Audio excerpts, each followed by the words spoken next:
All right, well, yeah, welcome to our Git Workshop. We're going to touch on some things about command line just to get started. And then we're going to go ahead and get into the meat of today's workshop, which is Git and learning how to create a remote repository on GitHub. So before we head too deep into this, I'm going to put a poll up real quick. We're going to try and use polls a little bit more in this workshop so that we can get some more interaction. So yeah, go ahead and answer this poll here.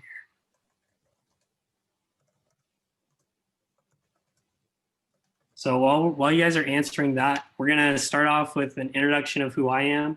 We're going to talk about what is the shell. We're going to go over some basic bash commands that everyone should know, and you'll probably use a bunch. And then we're going to talk about what is Git, and then go over the Git commands. And you can ask all the questions you want at the end. Also, if you have questions during the workshop, drop them in the chat, and all of my associates here will help answer them. So yeah, so you guys can all see the results here. Not that many straight vibings. That's unfortunate, but it is week 4. That's what happens. So yeah, once again, if you're just hopping on, make sure you head over to the link that's been dropped in the chat and do the pre-work. Get you ready to go. Cool. All right, so let's move on to the next slide here. So a little bit about myself. My name is Zach Pinto. I am one of the co-directors for Hack for Logistics and Tech. I'm a computer science major, 4th year, and I am the GitHub campus expert at UCI. So basically, I'm like a representative for GitHub. So you can ask me all the questions you want. We do workshops. GitHub helps sponsor a lot of our events, stuff like that. And I'll go over some of the benefits that you guys can take advantage of as students when it comes to using GitHub. So I have another poll here. I mean, this should be pretty easy. Yeah, you guys can answer this. I did not make this question, so yeah, cool. All right. Wow, it's pretty good. That's pretty good. There's only 25% that didn't know who Zach was, so that's cool. All right, so let's go ahead and jump into the material. So the first thing we're going to talk about is what is the command line? What is the shell? So basically, the shell is a text-based. It's a text-based shell that allows you to, or a text-based. So basically, you can think of it as terminal. You're going to use it to use your shell, which is usually Bash or a Z shell. For Windows, it's a little bit different. Today, Windows users, you guys are going to be using Git Bash. And it allows you to interact with the files, with the rest of your system, and sort of move around your file system. So the next thing I'm going to ask you guys is, how familiar are you with the command line right now?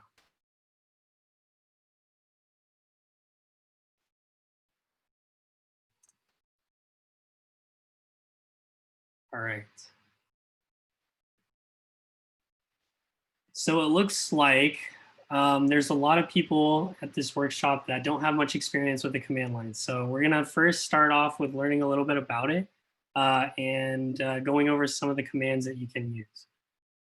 So let's go ahead and head on into that. So a really good way to think of the command line is kind of like navigating through a mansion full of multiple rooms. When you first open your terminal or Git Bash, which I encourage you all to do right now, you'll notice that you start off in your home directory. So in your home directory, that's just like the default, what your shell is going to open up to. And then from there, you can navigate to different folders, or also known as directories, in your file system. So we're going to go over some of the commands that allow you to move around your file system. And I'm sure you guys all find these very useful in your career and also for all the projects that you guys do as CS majors or whatever you guys are working on. So the commands that we're going to go over today are ls, make dir, cd, mv, and remove. There's a whole lot more than this, but these are the ones that are like probably the most essential for this workshop and for most of the work that you're going to do in the shell. So the first one that we are going to go over is ls. So I'm going to go ahead and do this along with you guys so that you guys can see how it works. But basically what ls does is it lists everything that's in your current working directory. And so if you bring back the analogy of like being in a mansion and it going into different rooms is what your file system is, when you do ls, it's basically going to show you all of the different rooms that you can go into from the room that you're currently in, which is your current working directory. So let's go ahead and try that out. So if you guys want, you guys can follow along. Otherwise, you can just watch. I would encourage you to follow along. But the first thing you're going to do here is open up your terminal. So if you have a Mac, you can open up terminal. I actually happen to have a different shell here, or a different terminal here. It's called iTerm. So basically, let's go ahead and type the ls command and see what we get.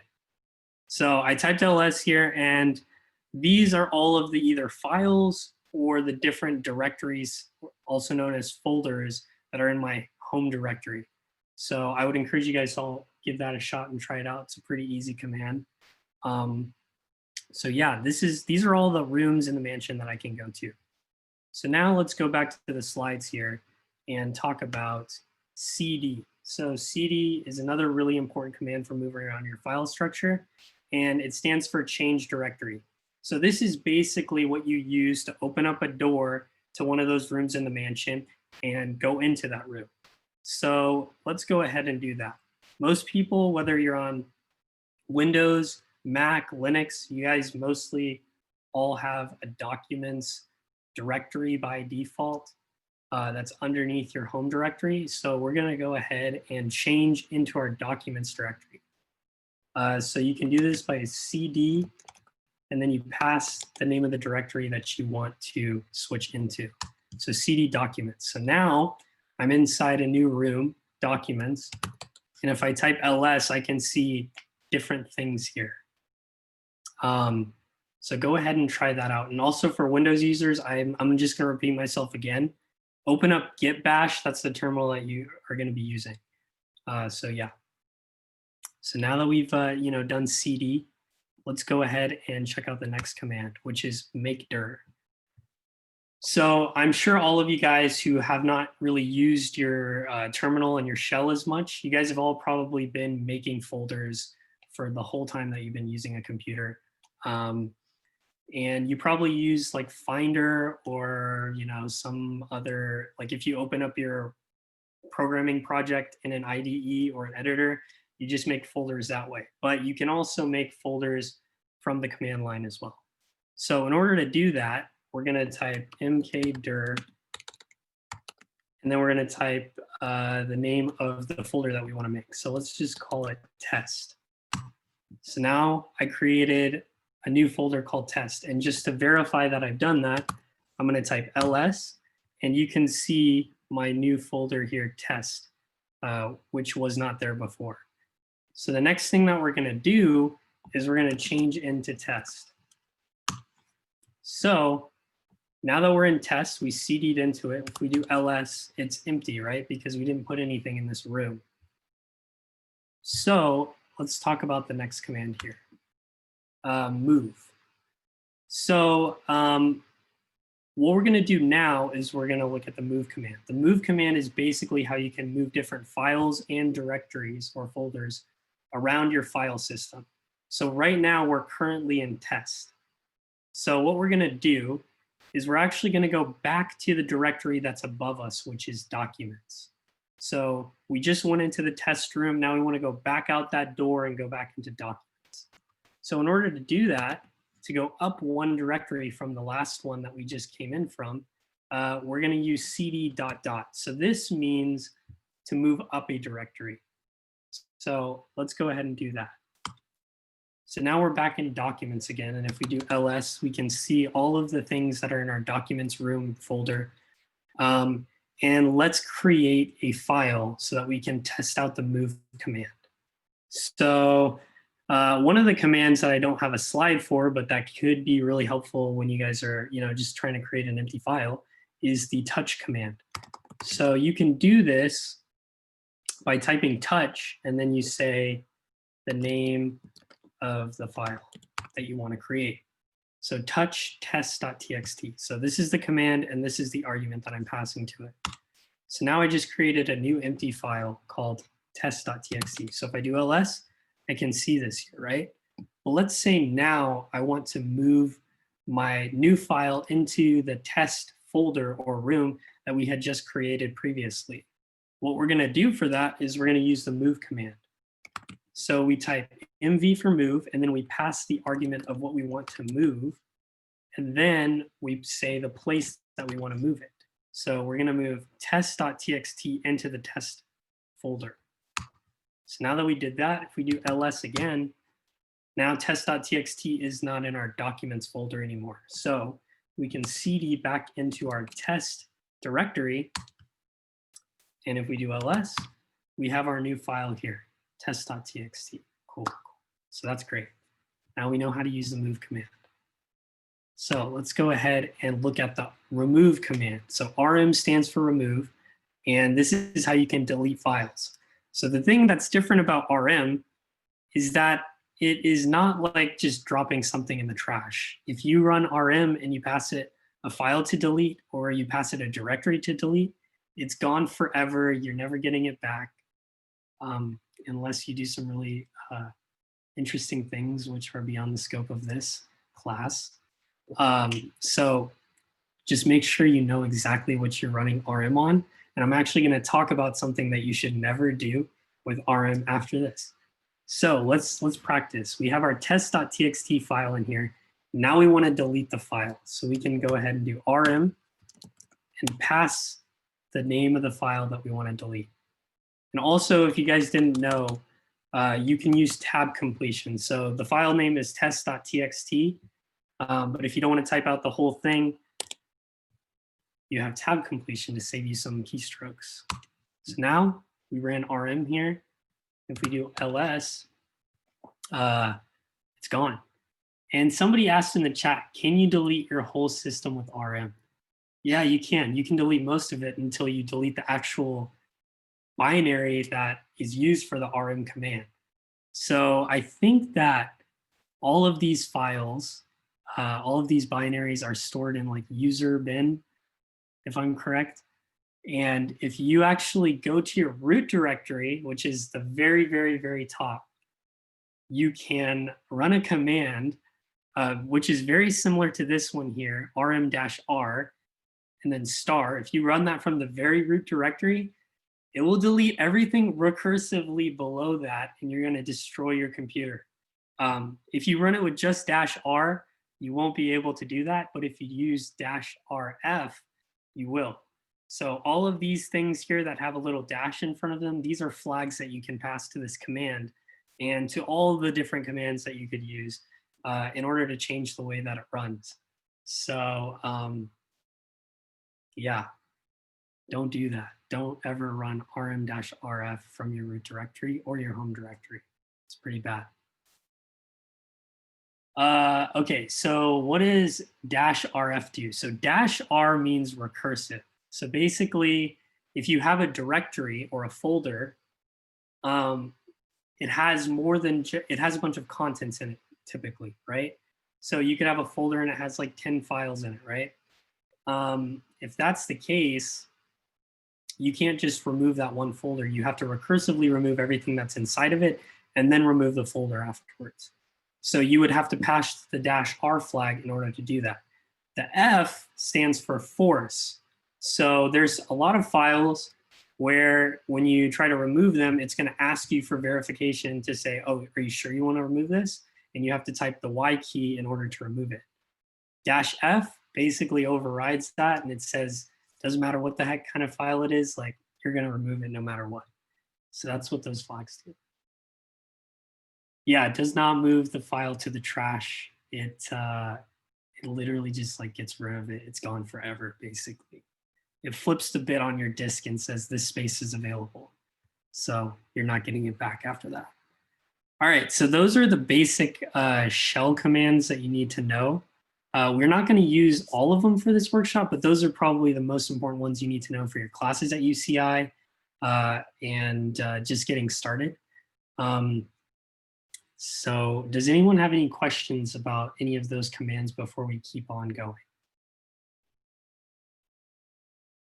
No questions? Okay, cool. That's great. So I'm going to put up a poll real quick.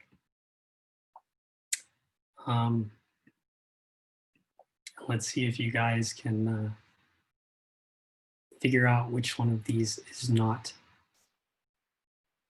a command.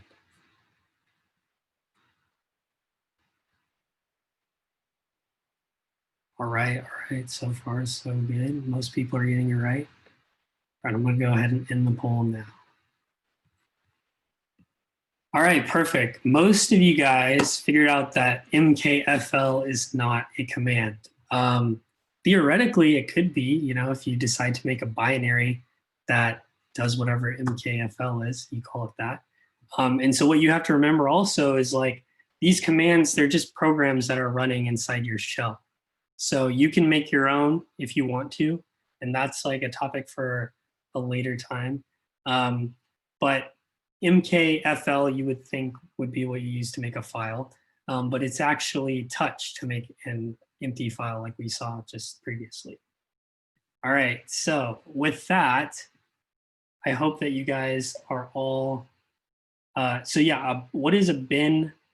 What is a shell? So a shell is actually, it's just a program that executes all of the commands that you would like to run. And those commands are binaries. So binaries, they're already compiled pieces of code that will run and do something on your machine. And we can talk about, you know, how our shell finds those binaries to run later on. Typically what it'll do is if you have a program in the same directory that you're in, or the same room that you're in, you can run that if it's an executable file. There's different kinds of files. But if it's an executable file, you can run that. The thing is, all of these commands, rm and make dir, cd, all these commands are actually located somewhere other than the current directory that you're in. And so you have this thing called a path, which is where your shell is going to look for all these commands that you're trying to run. And you have to change your path if you want to have different commands that you add later on in different places from where all of your other commands like make dir and rm are located. So we can talk about that a little bit more at the end if you're still interested. But yeah, so without further ado, let's go ahead and get into the meat of this workshop and talk a little bit about Git. But before we start talking about Git, I would like to ask you guys, how familiar are you all with Git so far? So if you guys could answer this poll, that would be awesome.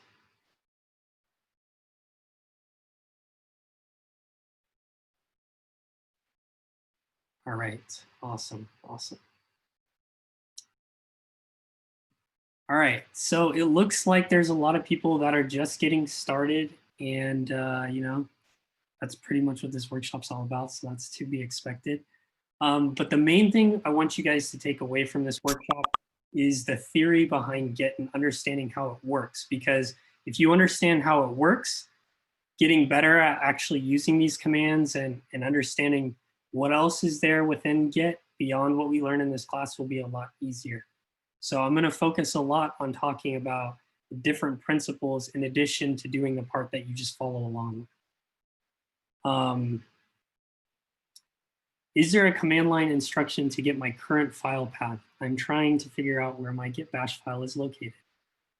Yeah, so PWD stands for present working directory, and or sorry, it stands for print working directory, and that will tell you exactly where you are and what room you are in your file system. So let's go ahead and talk about Git. All right, so Git was created by Linus Torvalds when he was developing the Linux kernel. Git is a distributed version control system for tracking changes in your source code, and it allows many programmers to work on the same project at the same time.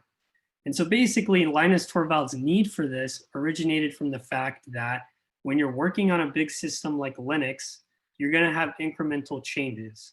Sometimes those changes can lead to bugs, and you might have to revert back to a previous one. So when you have checkpoints of every single point in development that you're doing, it's a lot easier to revert to like the previous commit, which we'll talk about later, and basically roll back in the case that you broke something in one of the commits that's at the tip of the branch, which we'll also get into later. Another part of it was that there's a bunch of different developers that are all working on the same project at the same time. So as you can imagine, it'd be really hard to go, write some code and then like email it over to your friend or like send them a like zip file, have them open it, work on their code, and then send it back to you so that you can add on to that. That's just a big mess. So that's basically why we need to have Git. And that's what the point of version control is. And you'll see this in every internship you do, every job that you do, all the code that you write where you work with like other people, you're gonna have to use source control in order to make sure you can all collaborate and be effective and make sure you can roll back when something breaks. So as you guys have probably all done, there was a link in the chat earlier to the pre-work. It was also in the Facebook event. I hope you guys all have Git installed on your machine and or Git Bash. If you do, good to go. And yeah. All right, so this is kind of like overwhelming because there's a lot of commands that we're going to look at today. But these commands, I would say, are 100% essential to know in order to have like a working understanding of how Git works and also to be able to contribute to a project with multiple people. So without further ado, let's go ahead and get into it. So I know for people that were using Macs, I asked you all before the workshop to run these commands just to make sure that it doesn't like prompt you to install Xcode tools, which takes like forever to install. So hopefully you guys have already done that. But what we're gonna do is we're gonna run the git config command, and we're going to set some global configurations within our machine. The reason behind this is every time you make a commit using Git, it attaches your name and it also attaches your email to that commit. And when you end up pushing those commits to GitHub, GitHub cross-references all those commits with the emails that it has for each person's account, and that's how they actually track the number of contributions you have. So if you look at your GitHub page and you see that like checker box thing like on your profile, you'll see like, all of the count of all the commits that you've done over a period of time. So let's go ahead and do this. I'm actually not going to run this because I've already done it, but this is exactly what you do. So for me, I would say Zachary Pinto. I mean, what the hell? It's probably not, it doesn't hurt to override it with the same thing. So just do this. And then this is really important. Make sure that you use the same email that you used when you set up your GitHub account, because that's how it cross-references all your commits. So once you run these commands, you're good to go. So yeah, UCI emails, they could get deleted after graduation, but if you like sign something, they will like let you keep that email. So it's fine if you use that for now. I would recommend using your UCI email because I believe the student developer pack from GitHub looks at your school email to see if like they're going to give you, the benefits of being a student. So I would recommend it, but you can always change it later.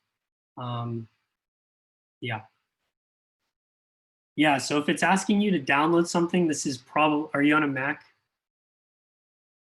Yeah, so you're probably gonna have to download Xcode tools right now because they need you to update Git. It might take a while to download. I guess like you can try to not set the config and see if like it works for the rest of the workshop that we're doing, and then download it later if you want to. Just know that your commits won't be counted when you push to GitHub, at least right now. So yeah. All right, so let's go ahead and move on to the next Git command. All right, so, well, actually, let's talk about what a Git repo is first. So basically, a Git repository is where you're going to keep all of your project's source code. It can have a remote location, or it can just be local. Local means it's on your laptop, and that's the only place where it lives. You can have as many Git repositories that are just local as you want, but typically the reason that we have a Git repository is so that we can push it to a remote location like GitHub and have multiple people work on the project. And it also serves as a backup in a sense in the case that your laptop dies and you can't get anything back from it. So when you actually create a Git repository, you're just gonna basically create a normal folder, a normal directory, just like how we did in the previous part of this workshop where we used makedir. The difference is it's going to have this other directory inside of it that is actually called .git. So you won't see this when you do ls regularly because any folder that starts with a dot in the name is a hidden directory. So you can actually do this with the command ls and then pass -a, which stands for all. And we're going to do this later to see the .git directory. But the .git directory is basically the magic behind everything. It holds all of the information about your commits. It holds where the remote location is if you set it. It holds all the other metadata about your project and way, way more. So without further ado, let's go ahead and talk about Git clone. We're actually not going to use Git clone right now because what we're going to do is create our own Git repository locally, and then we're going to push it up to GitHub. But it's good to talk about Git clone. We're actually going to use it at the end of the workshop. Basically what this does is it pulls down a repository from a remote location and it pulls it down so it's local on your machine. So, I mean, I'm sure you guys have heard this before, but people are like, oh yeah, go clone my repo, stuff like that. So if you go on GitHub and you see a repository that you want to work on, or you just want to clone it and like check out the code or whatever on your machine, there's a spot, and I'll show you what I'm talking about. Like we can check out this repository here. And if you want to like get this on your machine, you're just going to go over here to code, and you're going to copy this. And you guys you don't have to do this right now. This is not necessarily part of like the part that we're going to do for the workshop. But if you wanted to like pull down someone else's remote repository, you would type git clone, and then you would paste whatever you get from over here. And you run that, and it's going to pull down their repository. You have it locally now.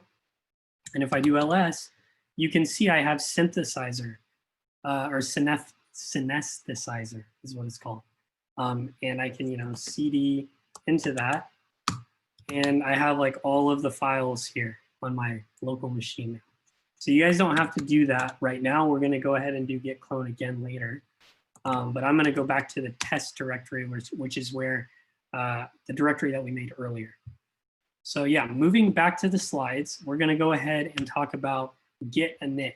So this is basically the beginning of your journey in Git. This is the way that you actually initialize your Git repository. And this is the command that creates the .git directory that is going to basically keep track of all your commits, all the metadata, and all the stuff that I mentioned before. So let's go ahead, and all together, we're going to make our Git project here. So you guys can be in your documents directory. You can be wherever you want to be. I'm personally going to be in the test directory, which is what we created earlier in the beginning of the workshop. And I'm going to make a new directory.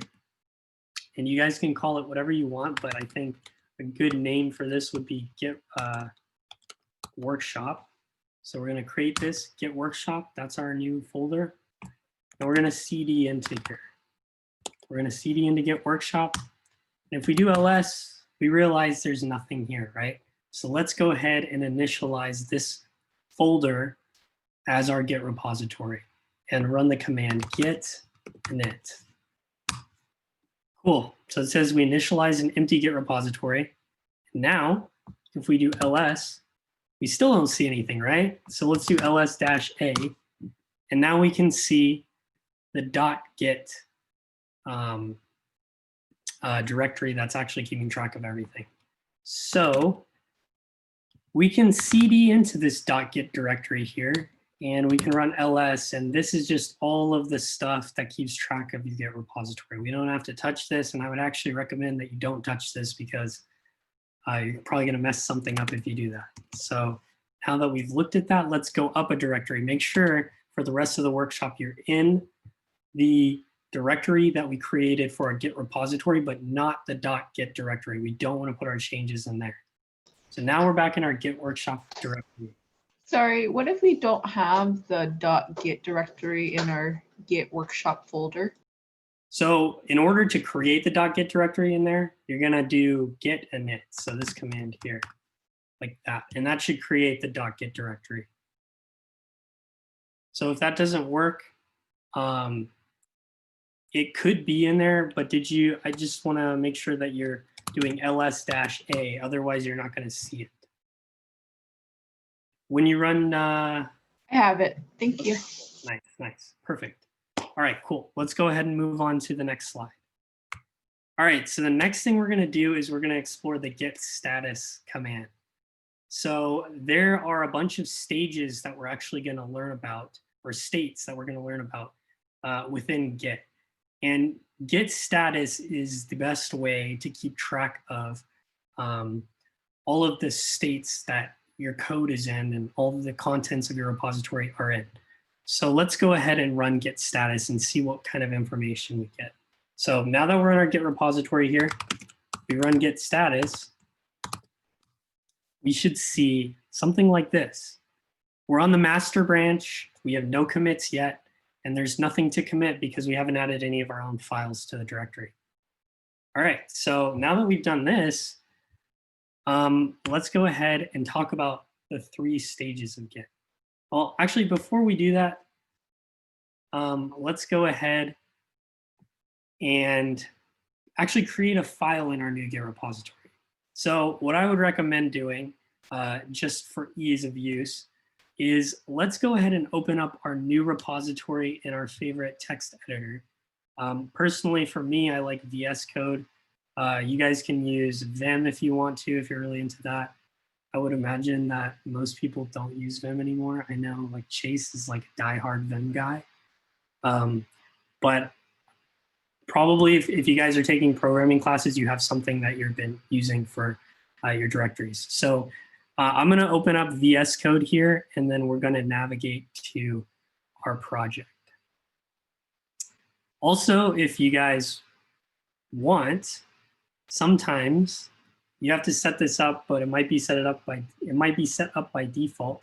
If you type this here, code is a command that will open up VS Code for you, and then you put the dot right here. When you have a dot, it refers to the current directory that you're in, the current folder.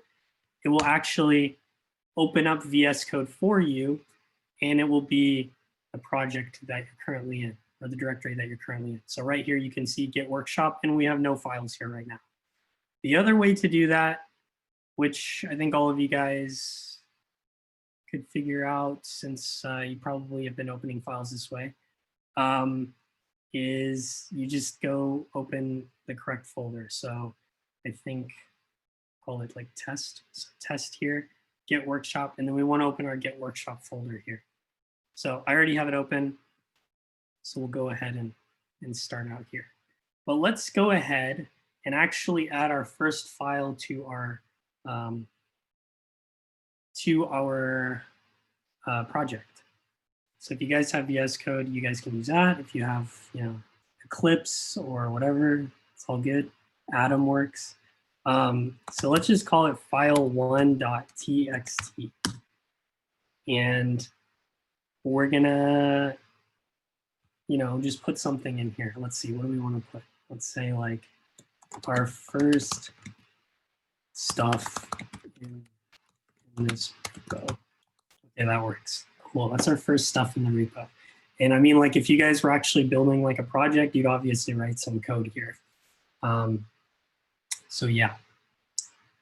Now that we have this, let's go ahead and pop over back to the slides and talk about the stages in Git. So there's 3 different states and stages in Git, and these are probably the most important things other than branching to understand coming out of this workshop. So the first one is called modified. So this is the state that contains all of the files that you have modified since the last commit. And we'll talk a little bit more about commits in a second. This may include the new files that are not yet being tracked by Git, or files that are already being tracked by Git and have some new changes from the last commit. And so when I'm talking about tracking here, Git basically has to be told what files you want to track. If you don't track a file, then Git is not going to keep like tabs essentially, or like points at which you've worked on that file. You have to explicitly say Git track this file in order for it to basically keep track of all the changes that you have made. So now what we need to do in order to commit these changes is we need to move them to the next stage, which is called staging. And we're going to use the git add command, which we're going to talk about right now. All right, so the git add command is going to take all of our modified files, and it's going to essentially, it's like a package. So this is the analogy that I'm going to use here. You can think of all the files as items at an Amazon warehouse, and somebody decided they wanted to place an order for some stuff. They ordered like 3 items, right? And before we can actually get them the items, we have to create a package and go find all of these items, put them in the package. So staging is like our box that we're going to put all of our stuff in that we want to ship to them.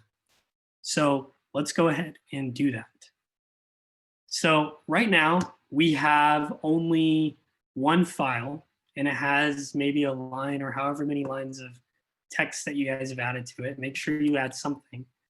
And we're going to go ahead and open our terminal. And I'm going to be using the terminal and shell in VS Code, which if you guys are using VS Code, you can open up a shell here. This is just easier for me to show you guys, but it's the same thing as what I had in this terminal here. You can just have your other terminal on the side if you like that better. And let's go ahead and run the git status command again, because last time when I ran git status, I didn't have any new files. I didn't make any changes. So it said there's no commits, there's nothing to commit, all that stuff. But now you see something different, right? You see untracked files. It lists that file1.txt isn't being tracked right now. And if we want to check this into source control, we need to make sure that we track it. We also need to add it to the package for that person that ordered stuff from Amazon. So they wanted file1.txt, we got to put in the package and get it ready to ship them out. All right, so in order to do that, in order to track a file, there's a couple things we can do. We are going to use the git add command. There's 2 ways to do this. When you use the git add command, you can either explicitly name the file that you want to put into staging, or you can just add all of the files that are in the current directory that you're in and everything below it. So like I said earlier, when I opened VS Code and I passed it the dot as the argument, that refers to the directory that I'm in currently, and it's going to open up that whole directory in VS Code. The same thing goes for git add and pretty much any other command if you're referring to the directory that you're in. So in order to do that, we're going to go ahead and add a dot here, and that's going to say we want to add all of the files that are in this current room/directory/folder that we're in, and everything that's in rooms/folders that are below this current directory. All of the mansion doors that we can go into from our current room, we want to add all of the stuff in those rooms too. So we go ahead and run git add. Now, if we go back to git status here, we will see that it's a little bit different now. It says changes to be committed. So anything that's in underneath this prompt right here, those are all the things that are in staging, and this is our package that we're packing up. So let's go ahead and head on back over here, because now we're at staging. Like I said, this is the state that determines all of the changes that are going to be included in the next commit.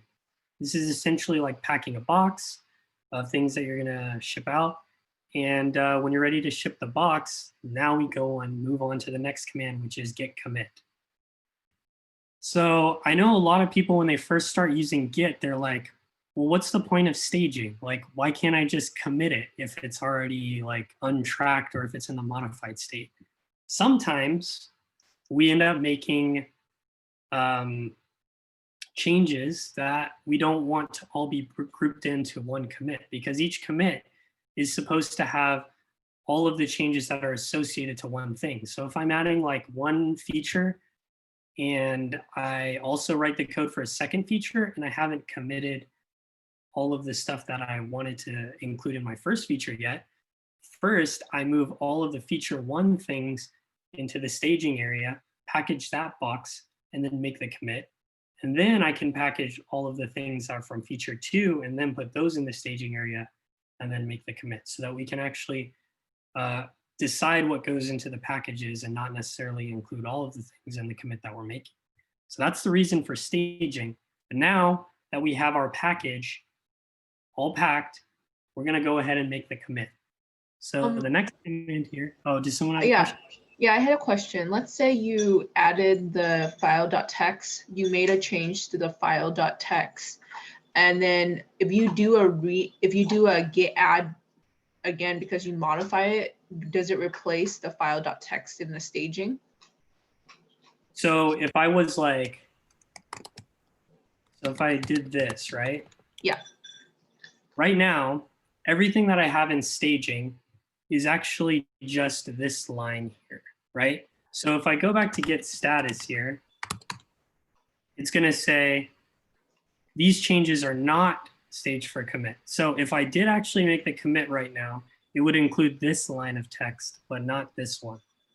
So if I stage something and then I make another change to it and I also want to include that in the package, then I'm going to have to run git add again. And actually, I'll show you guys the other way that you can use git add, where you explicitly say the file that you want to add. You can also use it this way and say add file1.txt. And now, if I run git status, you can see it all goes back to 1, and it includes both lines of text in the package. Okay, thank you. For sure. All right, so now let's go ahead and move on to git commit. So git commit is like the final thing. This is basically like taping the box, putting the shipping label on it, and it's basically going to go in the back of a truck.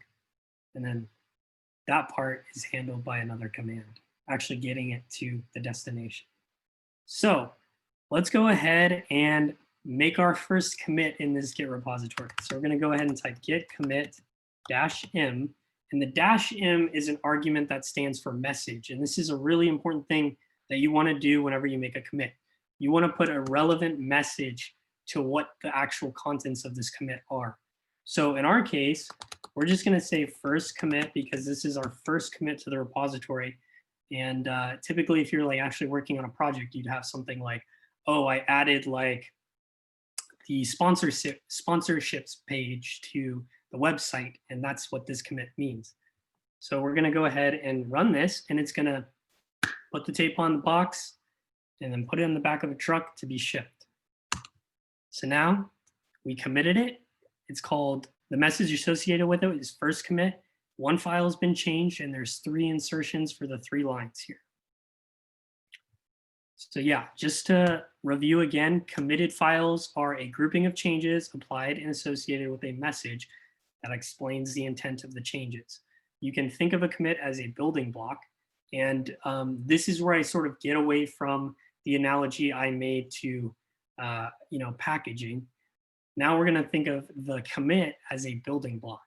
So when you have a big giant project that's in a Git repository, it's essentially like a bunch of Lego blocks stacked on top of each other. And so each commit counts as one Lego block that you're just putting on top of all of the other ones. And then that at the very top is the result of adding all those commits together to build the project that you have. So, you know, if you wanted to go back to the previous version because you broke something in the last commit, you just remove the top Lego block and you're back to the previous version. And that's one of the reasons why we have Git in the first place. So yeah, that covers, you know, the 3 stages of Git, which are very important to understand. So now we're going to talk about remote. So as I told you all before, right now this Git repository is local. It's only on our machine, right? And most of the time when you have a Git repository, you want other people to be able to work on it. So you want it in a remote location where everyone can work on it. So what we have to do is we have to create a remote repository on something like GitHub or Bitbucket, and then we have to push all of these commits that we have locally to our remote repository. And basically, this is where sort of like the shipping analogy comes in. We said once we make the commit, we taped up the box, put it on a truck. Actually pushing that code up to the remote is actually what we're going to consider the part where they're taking that truck and they're actually delivering it to the destination. So yeah, so basically we're going to use GitHub today, and this is why I had you all create a GitHub account. So let's go ahead and create a remote repository here. So let's all go to GitHub, you know, github.com. And you guys can all see when you go to github.com and you're logged in, you're going to see the icon over here that says new. And this is how you create a new GitHub repository. So we're going to click on that, and then we're going to call it Git Workshop. So you guys can make it public or private. It's up to you. I'll just make mine public for now. And we're going to go ahead and create the repository. So now we just created a remote place for our repository to live. And all the developers that work on it can just basically push their changes up to here. And then the other people that are working on it can pull their changes down so they can have it locally when they're working on their new features. So basically, let's go ahead and talk about how we tell our local repository what the correct destination is. So now we're going to go over the command git remote add. And on our local machine, the first time we create a Git repository, we always have to tell our local repository what's the location of the remote repository. And so that's what this command does. So the thing that's interesting, though, is that your repository can actually have multiple remote locations. And so the main one, like we could have a remote location on bitbucket.com and on github.com. So we have to have a way of distinguishing those 2 remote locations. But typically for the remote location that we use as our main location, we have to associate that to a variable, which we usually call origin. So what this command is going to do is it's going to add a mapping here. It's going to map the variable. You can think of this like an L value variable in programming. It's going to be called, we're going to name it origin, and we're going to associate that to the URL of the GitHub repository that is going to hold the remote repository. So let's go ahead and do that. So if you guys all look here, when you create your repository, you're going to see a URL here. Yours might be HTTPS. I just personally use SSH keys to push to GitHub, and that's like a whole other can of worms that we can talk about later, or you can look up on github.com. But for the sake of this workshop, since most of you guys are going to use HTTPS as your URL, I'm just going to go ahead and do the same thing. So I'm going to copy this URL, and we're going to go back over to our terminal, making sure that we are still in our Git repository. And we're going to run this command, git remote add origin, which is our variable name that we're associating to this URL. And then we're going to paste the URL here. And we have now added the remote location. So I think it's like -v or something. Yeah. So if you do git remote -v, you can verify that origin is associated to these URLs here. So yeah, make sure that that looks correct to you guys. And we will go ahead and move on. All right, so the next thing we're going to talk about is pushing. So this is the part where the truck is taking all of the contents and the packages to the directory or to the destination, which is github.com. So what we need to do is we need to push up our first commit to our GitHub repository. And what we're going to do on the very first time, which is different than what you will have to do later on, is you're going to have to run git push to push our code. Typically, this would just work. But right now, it's not going to work because we have to, on the very first push that we do to the remote repository, we have to tell Git, you're going to push it upstream to origin, which is our URL, and we want to push it to the branch called master. So to do that, we're going to do git push -u origin master. And well, crap, that's annoying. Yeah. This is because I didn't use SSH and I used HTTP instead.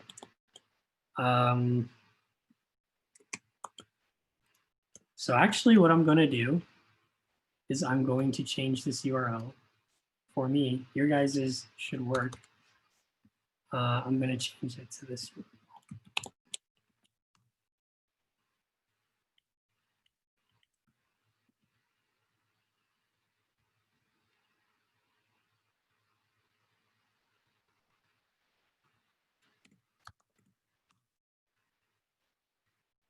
Okay.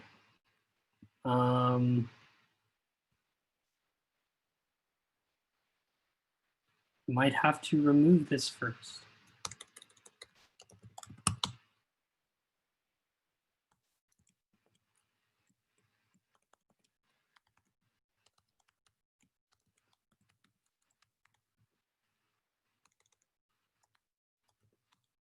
Okay, there we go.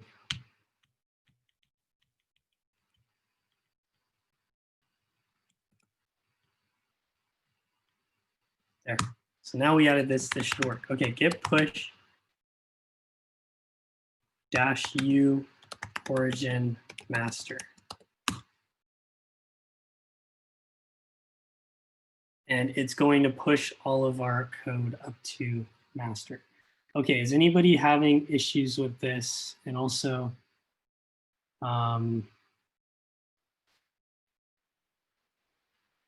is everybody good with this so far? All right, cool. So also, if you want to clear your shell, you can just type the clear command and that works as well. So now we have our code pushed. So if we go back to our repository and we reload the page here, you're going to see, okay, now we actually have code in our remote repository. If we go look at file1.txt, we see our code here. So let's go ahead and talk about pulling code down. So the times that you're going to actually need to pull code down is when your remote repository has changes that are not local on your machine yet. So that happens when like another developer works on some code and pushes it up and you need to pull it down. So let's go ahead and simulate that. So one of the cool things about Git is, or GitHub, is that you can actually edit files on GitHub. You probably don't want to ever do this like when you're actually writing code, but for the sake of this workshop, let's go ahead and go into our file1.txt and add content from GitHub. And this is what we're going to pull down, right? So we're going to make this here, and we're going to create a second commit on our remote repository. We're going to call it second commit. And we're going to commit these changes. And now we have 2 commits in our repository. So if we go back to the home page for our repo, we can see that the last commit here is second commit. But if we go back to our local repository, we clearly do not have those changes. So if we type git status in here, run this command again, we are going to see our branch is up to date with origin master, which is not true. It probably just didn't pick it up yet. But let's see if it picks it up now. I don't know. All right, anyways, what we're going to do is we're going to pull the changes down from GitHub, the second commit, because we only have the first commit so far. So let's say some other developer, was the one that did the second commit. We're going to go over here and we're going to type git pull. Oh, great. Now we have the extra lines in our file because we pulled down their commit, and now we're up to date so we can keep developing on this repository. So make sure when you're working with other people, you pull relatively often to make sure that you're not behind on changes that they have been making and pushed up to the remote repository. And yeah. Okay, so this is probably like the most complicated part to understand, but it is very important when working with other programmers on a project. So this is about branching. Basically, a branch diverges from another branch, and in our case, in most cases, a lot of different companies and a lot of different people working on projects, they work off of the master branch. So when you actually, well, I'm going to finish reading this first and then I'll go into more depth. So yeah, the new branch works off the last commit from the branch that you are creating the branch off of. The programmer can then work on features and add commits on the new branch that they created. And then using the branches allows all programmers to work on the project on separate features, on separate branches, all without making changes directly to the master, or what we usually refer to as a production branch. So when you're working on like a code base at a company or you're working on an important project, you always want to make sure that the code that's on the master branch is working 100% of the time, because typically you're taking that code from the master branch and you're using that to deploy something. So if you have like a backend for a website, you're going to be deploying the code that's on the master branch. So you don't want to like make some changes on there and then potentially break that. You want to do that on your own branch so that you can test it before you actually put it onto the master branch. So I'm going to go ahead and flip over to my iPad so that I can sort of like draw what this would look like. Let me go ahead and switch here.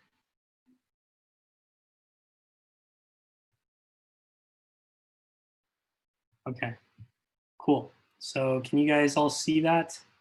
Just give me like some thumbs up. Yeah. Okay, cool. All right, so basically, let's draw out what we have currently in our project. So we have the master branch, which is what we have been working off of so far.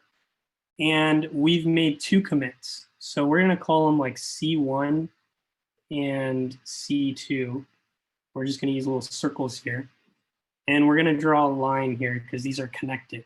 C1 is like the first building block or Lego, and then C2 is the second one that goes on top. And now we want to create a feature, but all the code that's on the master branch is working, it's deployed in production. We don't want to break that code. So we want to create our own branch that works off of this C2 commit, because we want to have all of the most recent changes to the master branch when we create our own branch to work. So we're going to create a branch off of here, and then we're going to add new changes for the feature that we're going to make. Every branch that we create has to have a name. So we're going to call this branch feature 1. So this branch is called feature 1, and we're going to make some changes here. We're going to make, let's say we make a 3rd commit, and let's say we make a 4th commit. All right. So now that we have this, we tested it. We did our unit testing on this branch, and we know that it's good to go. Now we want to put this branch into We want to merge it into the master branch so that we can actually get our changes into production.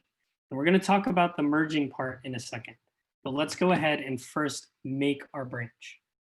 So let's go back to our repository here and let's create our branch. We're going to use the command git branch, and then we're going to call it.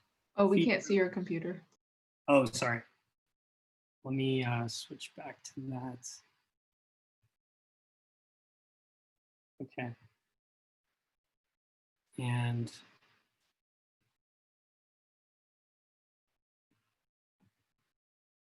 okay, cool. You guys see it? Yep. All right. So yeah, I started typing it out here, but we're gonna create a branch called feature 1. Cool, we created a branch, but we're not actually working on that branch yet. We have to switch to that branch before we start writing code. So let's go to the next command, git checkout. Checkout is what you can use to switch to a new branch that you've made. And once you switch there, you can do all your work and eventually switch back to the master. So let's go ahead and check out to feature 1. Now we're on the feature 1 branch. And as you can see in my shell here, it tells me that. That's like an extra feature that you guys can add if you want later. So yeah, we're on the feature 1 branch, and you can see we have like all the same code, that we had before. But now we want to, add feature 1. So let's go ahead and create a new file here. It's called file. Let's just call it like feature 1.txt. And let's say like this is feature 1. And we're going to save that. And we're going to go through the whole process again of making the commit on this branch. So can somebody tell me what the first step is? Let's go to Git status here. And then in the chat, does anybody know what the next thing we need to do in order to make this go to the next stage? And what is the next stage? Anybody in the chat? Okay. Yes, very good, very good. So yeah, we need to add, this file, and we need to put it into the staging and put it in the package. So we're gonna go ahead and do git add. We can just do dot to add everything in the directory. If we go to git status here, it's lagging. Okay, cool. We can see, all right, this is a change that's here to be committed. It's in the box. Let's package it up and put it on the truck. So now we're going to run git commit -m, and then we can say feature 1 is done. And we make this commit. Cool. So we made our commit. We moved through all the stages of Git. And now we can do a couple of things. We're going to have to merge this branch into production now that we know that it works. But we should also probably push it up to remote. So just like we pushed master, we can push our feature 1 branch as well. So to do that, we're going to type git push. And every time you push a branch for the first time, you're going to have to do it like this, where you use -u origin, so we're referring to the remote repository. And we're going to say feature 1, because that's the branch we want to push. Cool. So now we pushed it up to GitHub. And if you look here, you reload this page, and nothing has changed, right? Because we're looking at the master branch. But over here, you can go ahead and check out the feature branch, which is our branch that we just created and what we want to merge into the master branch. So there's 2 ways here that we can merge this. We can do it manually, or we can actually use GitHub to do it. We're going to do it the manual way because the GitHub way is easier to figure out later on. And I can also show you the GitHub way later after the class if you guys are interested. So let's go ahead and move on to the next command here and talk about merging first. So yeah, once a programmer finishes building a feature on a branch, they need to add this new code to the production branch, which we are calling master. To do this, they can merge that branch of their new feature into the production branch. And this will apply all of those changes from the branch they're currently working on to the master branch or any other selected branch.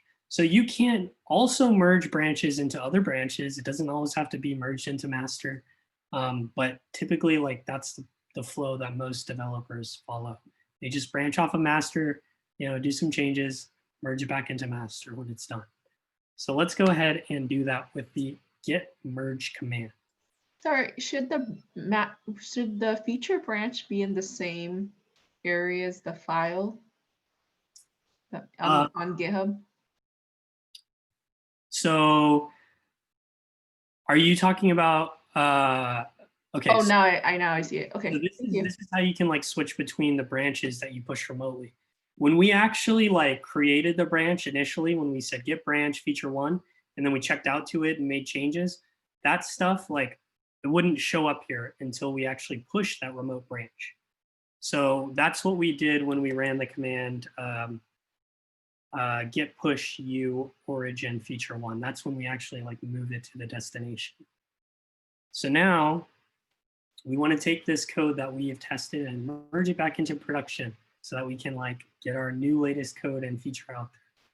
So let's go ahead and go back to our command line here. And we're going to run git merge, well, actually first, this is really important. You have to check out to the branch that you want to merge it into. So we want to merge feature 1 into master. So we're going to get check out master. Now we're on master and we can merge it. So we go to git merge, and then we say the name of the branch that we want to merge. So we go ahead and do this, and we see that we finally merged our changes into the master branch. So here we are, we have file1.txt and we have feature1.txt all on the master branch. But if you look here, there's still no changes. So what we have to do now is we need to push this up to the remote repository once again. So now that we've already pushed the master branch with -u origin master, we can simply just run git push and we're good to go.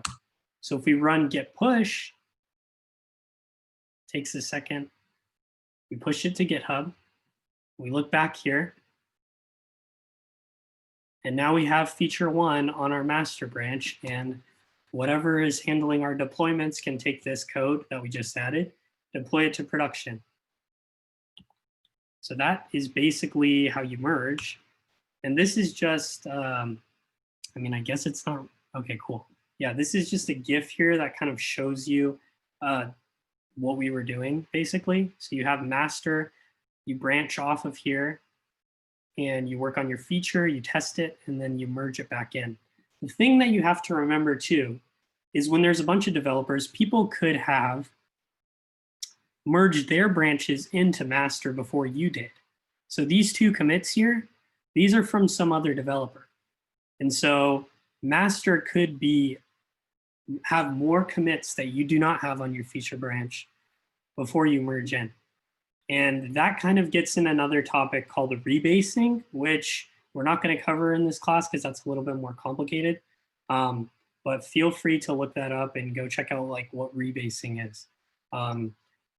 So yeah, but you can still merge your branch even if some other people have made commits on the master branch while you were working on your feature branch. That's fine. Okay, so the last command that we're really going to talk about here is git log. So basically, git log is a really great way to peer back into the history of the repository that you're working on to see what changes have been made along the way, to look at all the different commits. And so we can run that here. And what you will see is the 3 commits that we've made to our repository. So this was our first commit at the very beginning. It has a specific ID, It has my name, my email, the date, everything like that. It has the message, and that goes for all the commits. And they're basically just like blocks stacked on top of each other. You can tell right here that the head is pointing to the master branch, everything that's committed on the master branch. So that means it's the very top block. And we can also see that origin master, which is GitHub's master branch, is up to date with everything that we have locally, because that is associated to this commit as well. Same thing with the origin feature branch that is in GitHub, and also the local feature branch, which is called feature 1 here.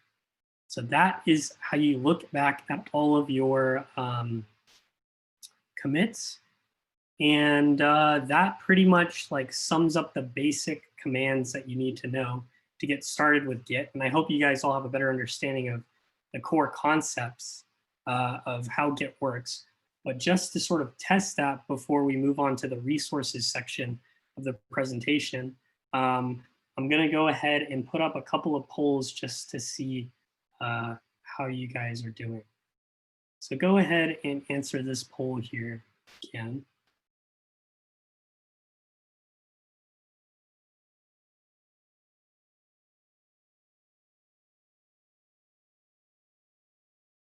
Remember, this is which one is not one of the 3 stages.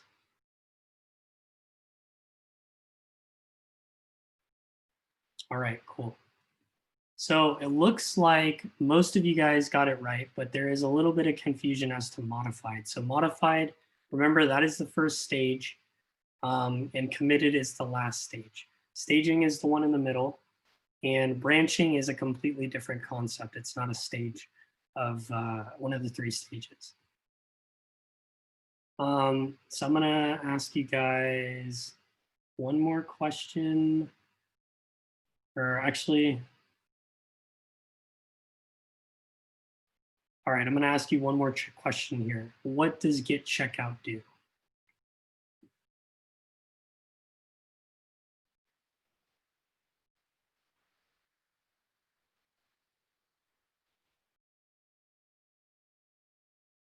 All right, it looks like most people figured out that it is switching me to the given branch.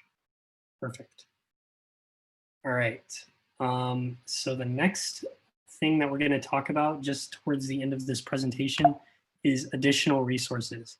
So basically, I have a repository on my GitHub that goes over all of the concepts that we went over in this course, and it has detailed explanations of all the 3 stages, tells you how to use all the commands, and it also has a tutorial that walks you through with GIFs.